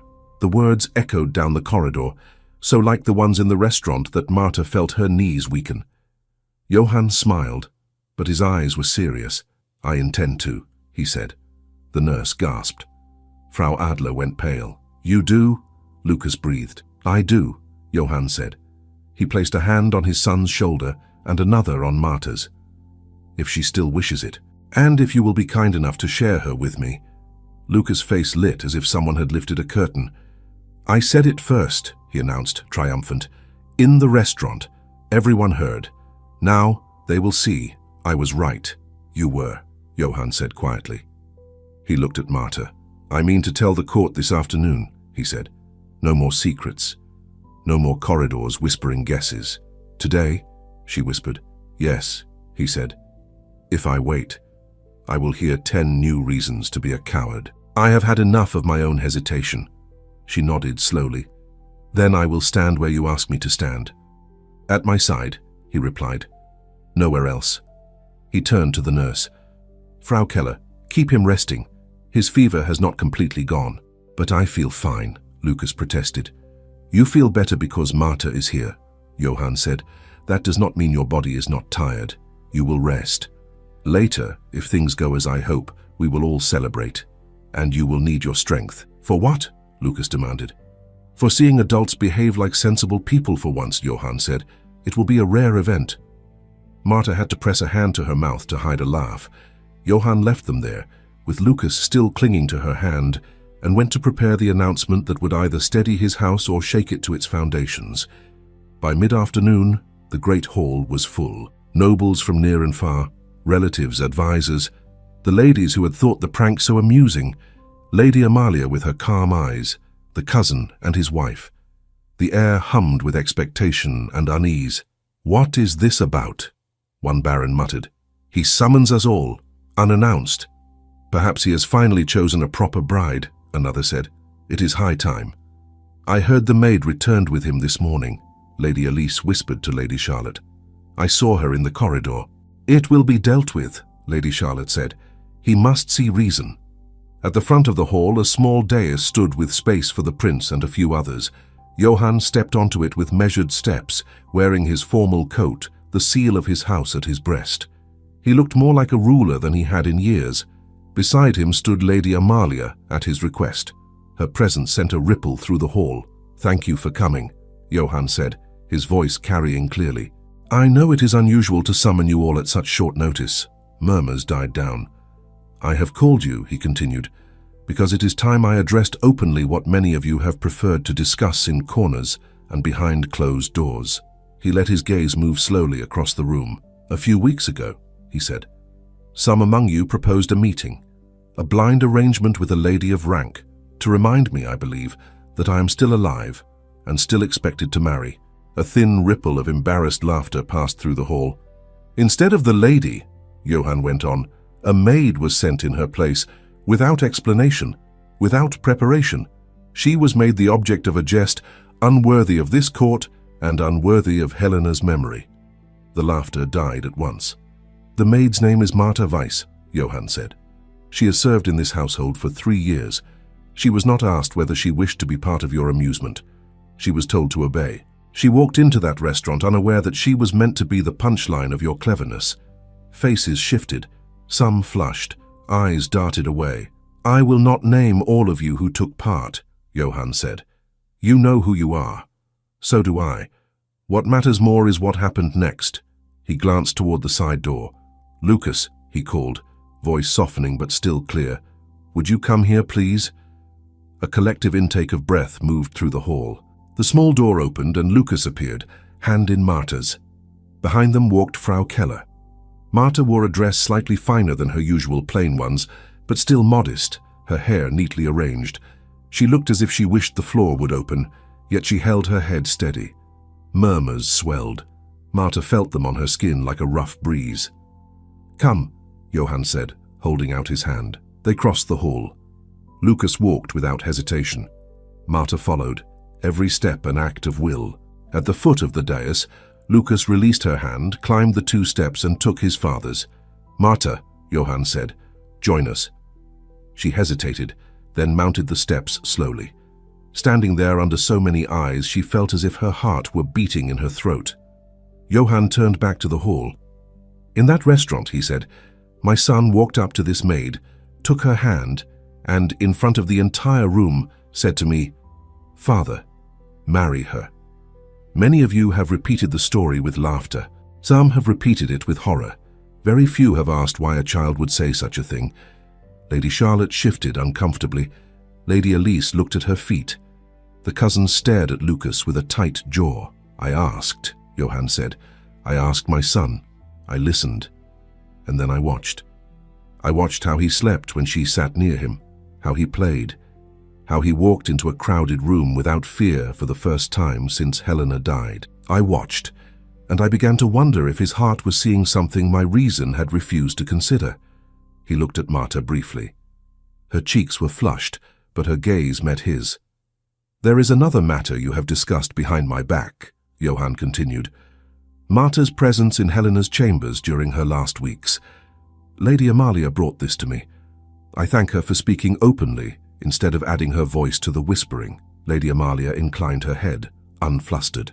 Yes, Johann said. Marta served briefly in those rooms. She carried water. She held Lucas when Helena no longer had the strength to do so. She sang to him, and on a night when confusion reigned and physicians contradicted one another, she became the convenient scapegoat for their uncertainty. She was dismissed and a story was born that a maid's clumsiness had stolen time from Helena's hour. He let the words hang there. That story, he said, is false. Gasps, quickly smothered. The physicians themselves told me later and in private that there was nothing anyone could have done to alter Helena's end by minutes. Her illness had reached its final course. They were too proud to say so in public then. They let the house seek a simpler explanation and knew a servant's name would bear it more easily than theirs. He looked at Lady Amalia. You told me years ago, he said to her, of a remark Helena made. Will you repeat it now? Lady Amalia stepped forward. In one of my last visits, she said, her voice clear, Helena was very weak. She watched this girl hold Lucas and sing. Afterward she said to me, if I cannot be the one to soothe him, at least he will remember a gentle voice, even if it is not mine. She did not speak of clumsiness. She spoke of gratitude. A heavy silence settled. Johann nodded slowly. You have used Helena's name to justify your suspicion of this woman, he said. You have implied that keeping Marta near my son is an insult to his mother's memory.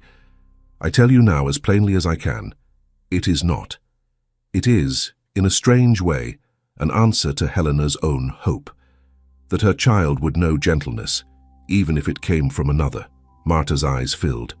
She blinked rapidly, refusing to let tears fall in front of so many. As for my duties, Johann went on, I know them. I know I am expected to marry for alliance, for rank, for politics. I know there are families who would gladly offer daughters if I sent the word. I also know that I am a father before I am a chess piece on anyone's board. He placed his hand lightly on Lucas's shoulder. This child, he said, has already lost one parent. I will not teach him that the second chooses ambition over his heart. I will not show him that the woman who makes his world bearable can be discarded to keep others comfortable. He drew breath. And so, he said, I have made my decision. It will not please all of you. That is not my aim. I intend to marry, not in some distant time, but soon. I intend to marry the woman my son asked me to consider, before I had the courage to consider her myself. His hand sought Marta's. He held it, firm, and public. "I intend to marry Martha Weiss," he said. The hall seemed to tilt. A hiss of indrawn breath, a few half-formed exclamations, quickly bitten back. Someone dropped a fan. Someone else clutched a rosary. "This is madness," a baron near the front muttered too loudly. "A maid, as princess." Johann's eyes snapped to him. "Baron," he said calmly, "when you and your friends sent this maid to the restaurant in another woman's place, did you consider her rank then? Did you worry about sullying noble dignity when you made her the victim of your amusement?" The baron flushed scarlet. "Your Highness, it was a jest." "At my son's expense," Johann cut in. "At mine, at hers. Your jest has led us here. You may yet be grateful for its outcome." Another noble tried a different approach. "Your Highness," he said with forced respect, "no one questions your right to marry whom you choose. But there are practical concerns. How will other courts see this? How will they receive a princess with no lineage? What of alliances?" Johann held his gaze. "Other courts may see what they like," he said. "Those who value only bloodlines and not character are free to keep their distance. As for alliances, I would rather ally myself with those who respect the woman I love than with those who sneer at her." Lady Charlotte lifted her chin. "And Helena?" she asked softly. "Would you have her place filled by a servant?" Martha flinched. Johann's jaw tightened. "Helena's place in my life is not a chair to be filled," he said. "It is a history, a love, a grief that will always be part of me. Marrying again does not erase her. It honors what she wanted most, that her son be safe and cherished. If she could speak, I believe she would say, 'Choose the woman who truly loves him, not the one who flatters your throne.'" Lady Amalia nodded once. "I believe she would," she said quietly. Martha found her voice. "If I may speak, Your Highness," she whispered. Johann glanced at her, surprised but encouraging. "You may." She turned slowly, facing the hall, though her knees trembled. "I know what I am," she said. "I know what I am not. I was born on a farm. My hands are more used to washing stone than wearing jewels. I do not know the dances of your world. I do not know how to trade wit over coffee cups. I have no illusions that I will step into this life without stumbling." She drew breath. "But I also know this," she went on. "I did not ask for any of this. I did not seek to climb. I was content to be a shadow in the corridors. The first time I sat at a table with His Highness, I wanted nothing more than to disappear. When his son took my hand, it was not because I had reached for him. It was because he reached for me." She looked down at Lucas for a moment. He watched her with fierce trust. "I love this child," she said simply, "not because he is a prince, but because he is a boy who wakes from bad dreams and needs someone to sit beside his bed. Because he asks questions and listens to stories and laughs when I get them wrong. If I become his father's wife, I will not forget that my first duty toward him is to be kind, to be honest, to stay." Her voice softened. "You may never accept me as one of you," she said. "I cannot force your hearts, but you will have to accept that I will be at his side, if not for my sake, then for his." The hall was very quiet. Lucas tugged at Johann's sleeve. "May I say something?" he whispered. Johann smiled faintly. "You have already said plenty in these last weeks, but go on." Lucas stepped forward, small but determined. "When Mother died," he said, in a voice that carried farther than one would expect, "everyone said it would get better. It did not. Not really. It was loud in my head all the time, even when no one spoke." He swallowed. "When Martha came, it got quieter," he said. "Not gone, but quieter. When she sings, it feels like when the snow falls and everything sounds softer." A few people blinked quickly. Others looked away. "You say she is only a maid," Lucas continued. "But when I am afraid, I do not care what she is called. I care that she sits and holds my hand. If you make her go away again, I will still love her. I will still remember. You cannot change that, not even if you are very important." He looked around, small chin lifted. "And if you say my father must not marry her because of you," he finished, "then you are saying my heart matters less than your talk. I think Mother would not like that." Silence.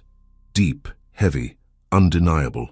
The cousin cleared his throat, clearly moved, despite himself. "Johann," he said, "I still worry about politics. I will not pretend otherwise, but I cannot stand here and insist on those worries in the face of what your son has just said. I will not be the man who looks a child in the eye and tells him that his comfort is less important than my pride. He stepped forward and bowed his head slightly toward Marta. "If this is your choice," he said, "then I will do what I can to support it, even if I stumble at first." His wife followed his lead. "It will not be easy," she said, "for any of us. But I would rather face difficulty alongside a man who chooses his family than ease beside one who does not." One by one, others spoke or remained silent. Some bowed more stiffly than others. Some offered polite words that rang thin. Yet the tide had turned. No one dared openly challenge the prince again. Lady Charlotte and Lady Elise hung back, consumed by their own discomfort. Johann looked at them. "You owe someone an apology," he said. They knew he did not mean himself. They approached Marta slowly. "Fräulein, Princess, Lady Elise stammered, already confused. "You may call me Marta for now," Marta said quietly. "I am not yet anything else." Lady Charlotte swallowed. "We meant no harm," she began. "That is not true," Marta said, but her tone was gentle. "You meant to laugh. You meant to feel clever. You did not think about the cost." Lady Charlotte's shoulders sagged. "You are right," she admitted. "We did not think." "I am sorry." "So am I," Lady Elise whispered. "We were cruel. You may never trust us." "I would not in your place." "I accept your apology," Marta said after a moment. "Trust will take time. Let us begin with honesty." They nodded, relieved and chastened. Johann lifted his hand for silence one last time. "You have heard me," he said. "You have heard my son. You have heard the truth about the past. I do not ask for universal approval. I ask for respectful acceptance. I will marry Marta Weiss. Those who cannot bear to witness it may absent themselves from the ceremony. Those who remain will do so knowing exactly whom and what they are blessing." He paused. "If anyone wishes to withdraw their service from my house because of this union," he added, "they may do so. I prefer a smaller court of honest hearts to a large one of grudging faces." No one spoke. "Very well," Johann said, with a finality that settled over the room like a closing book. "We will move forward." The wedding came sooner than many expected. It was not the grand affair neighboring courts might have imagined. There were no foreign princes, no long processions. Johann insisted on simplicity. He said he had no desire to decorate a love he already valued. The chapel in the castle was filled, however. Nobles stood in rows, some stiff, some genuinely moved. Servants lined the back, eyes wide. Outside, villagers gathered near the gates, whispering stories that grew softer with each retelling. In a small room near the chapel, Marta stood before a narrow mirror. Her dress was ivory, plain in cut but carefully sewn, with a single ribbon at the waist. Her hands shook as she smoothed the skirt. Frau Keller pinned a small sprig of white flowers at her shoulder. "You look like yourself," the nurse said. "That is a blessing." "I feel like an imposter," Marta confessed. "Good," Frau Keller said briskly. "It will keep you humble. But remember this. You did not push your way here. Life pulled you. Now stand where it has placed you." Lady Amalia entered carrying a small folded handkerchief. "May I speak with the bride?" she asked. Frau Keller bobbed a curtsy and slipped out. Lady Amalia came closer and took Marta's hands.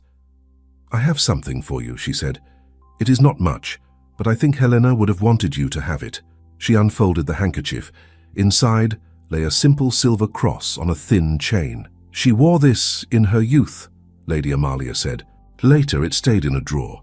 She said she no longer needed reminders to be brave. She gave it to me once when I was afraid. I think it is my turn to give it away." Marta hesitated. "I cannot take your keepsake," she whispered. "You are not taking it," Lady Amalia said. "You are accepting it. For Lucas, for Johann, for her. Let it remind you that you walk into this marriage not as a usurper, but as another woman called to love the same child." Her voice softened. "And if heaven is kinder than we suppose," she added, "perhaps Helena will look down and say, 'At last, someone stayed.'" Tears filled Marta's eyes. "Do you truly think she would approve?" she asked. "I think she loved her son more than she loved rules," Lady Amalia said. "On that ground you stand together." She fastened the chain around Marta's neck. "There," she said. "Now go. He is waiting." In the chapel, Johann stood at the front beside the pastor, his hands clasped. He wore no crown, only a simple dark coat. His eyes were on the door. Lucas stood beside him, smaller but radiantly proud in his little suit. He kept straightening his collar. "Stop fussing," Johann murmured. "I want to look proper," Lucas said. "I told her to marry you. I should look like someone who knows what he is doing." Johann smiled. "You have done better than half the advisors in this room," he said. The music began, simple and clear. The door opened. Marta stepped in, alone. No father on her arm. Her own parents had chosen to remain in the village, half overwhelmed, half terrified by the idea of the castle. She did not blame them. She walked with small, careful steps, her gaze fixed on Johann. He felt his breath catch. He had seen her in work dresses, in plain gowns, in a tired shawl. This was still Marta, but there was a quiet radiance about her now, born not of the dress, but of the knowledge that she was chosen, not tolerated. When she reached them, he took her hand. It was cool, slightly damp. He held it firmly. "You came," he whispered. "You asked," she replied. The pastor spoke words of promise. Duty, fidelity, sickness and health, richer and poorer. Marta listened, but what she heard most clearly was the steadiness of Johann's voice as he repeated them, looking at her as if no one else existed. When it was her turn, her voice trembled at first. Halfway through, it steadied. "I promise," she said, "to be your companion in joy and in sorrow, to speak the truth even when it is hard, to stand beside you, even when the court does not, to love your son as if he were my own, without trying to make him forget who he has lost." Johann's eyes glistened. He closed them briefly, then opened them again. The pastor smiled. "By the vows you have spoken," he said, "in the presence of God and this company, I pronounce you husband and wife." He paused, looking at Johann. "You may greet your bride," he said. Johann lifted Marta's hand and kissed it with deliberate tenderness. It was a simple gesture, but it sent a murmur through the room, a recognition that this was no political contract. This was a choice. Lucas bounced on his heels. "Now?" he whispered loudly. "Now," Johann said. Lucas flung his arms around both of them, half laughing, half crying. "I did it," he announced. "I said it, and it happened." "You did," Johann said, hugging him close with one arm and Marta with the other. "You are not going away again," Lucas told Marta, clinging to her skirt. "Not ever." "Not if I can help it," she said. After the ceremony, there was a reception in the hall. Food, music, subdued laughter. Some nobles kept their distance, others approached with cautious warmth. The baron who had spoken rudely earlier came to Johann and bowed. "Your Highness," he said, "I was wrong. About many things. I ask your forgiveness." "Live better," Johann replied. "That will be forgiveness enough." He and Marta did not dance much. They spent more time talking quietly to those who truly wished them well. Lady Amalia spoke long with Marta's parents, who had finally gathered enough courage to come for a short while, and now stood looking bewildered and proud. At the edge of the room, the servants watched. The older scullery maid wiped her eyes with her apron. "Look at her," she said. "Still the same girl who scrubbed floors." "Not quite the same," her neighbor replied. "No," the older woman said, "but that is good. Souls are meant to grow." Later, when the last of the formalities had faded and the guests had begun to disperse, Johann and Marta slipped away to the quiet of the winter garden. The glass panes held back the cold, enough for them to sit on a stone bench among dormant plants. For the first time that day, they were alone. "Are you tired?" Johann asked. "Exhausted," she said, smiling, "and strangely light." "Do you regret it?" he teased. "Ask me again after your relative's visit for a month," she said. He laughed. "I will say this," she added. "It is easier to stand before your court than it was to stand before your study door the first time." "We survived both," he said. "We can survive the rest." She grew quiet, looking at him. "I never thought," she said slowly, "that my life would lead here. There were days I believed it would end in a kitchen, and I would be buried with no one to remember my name." He took her hand. "Lucas would have," he said. "He would have remembered a voice. Now he will remember the woman who stayed." "And you?" she asked softly. "What will you remember?" He thought for a moment. "The day a frightened maid walked into a restaurant and accidentally showed me how small men of my rank can be," he said. "And the way she kept her back straight even when she wanted to run. I will remember the son who saw her more clearly than I did, and I will remember that I nearly lost both of you to my own fear. You did not, she said. You turned back. He looked at her, eyes earnest. I love you, he said simply. Not as a prince loves a symbol, as a man loves the woman who has become the center of his days. Her breath hitched. I love you, she replied. Not because you are a prince, because you are a man who came to a small inn to ask a maid to help him begin again. He leaned a little closer, then stopped, giving her space to choose. She closed the distance, resting her head lightly against his shoulder. They sat like that for a while, in a silence that felt like the one Lucas had described, like snow softening the edges of the world. Beyond the glass, flakes had begun to fall, drifting gently over the sleeping garden. Later, when people spoke of this story, they would tell it in many ways. Some would say it began with a cruel prank. Others would say it began years earlier in a sick room, when a young maid sang to a tired child, while a princess listened with grateful eyes. But in the quiet places where truth lingers, it would be simpler. They would say that once, in a kingdom where titles were everything, a 5-year-old boy held up his small hand and pointed to a woman no one thought important and said, "Father, marry her," and against all expectations, against all the noise of the world. The father listened. Thank you so much for listening to this story all the way to the end. We hope it moved you as much as it moved us while telling it. We'd love to hear your thoughts. Leave us a comment telling us where you're listening from and what you liked the most. Rate this story from 0 to 10. What score would you give it? If you enjoyed this story, don't forget to subscribe to the channel and leave a like as a show of support. That really motivates us to keep creating and sharing more stories full of emotion and life lessons. And before we go, we want to remind you that an exciting and heartwarming story recommendation will appear on the final screen. If you'd like to enjoy it, just click on the video. Thank you once again for being here, and we'll see you in the next story.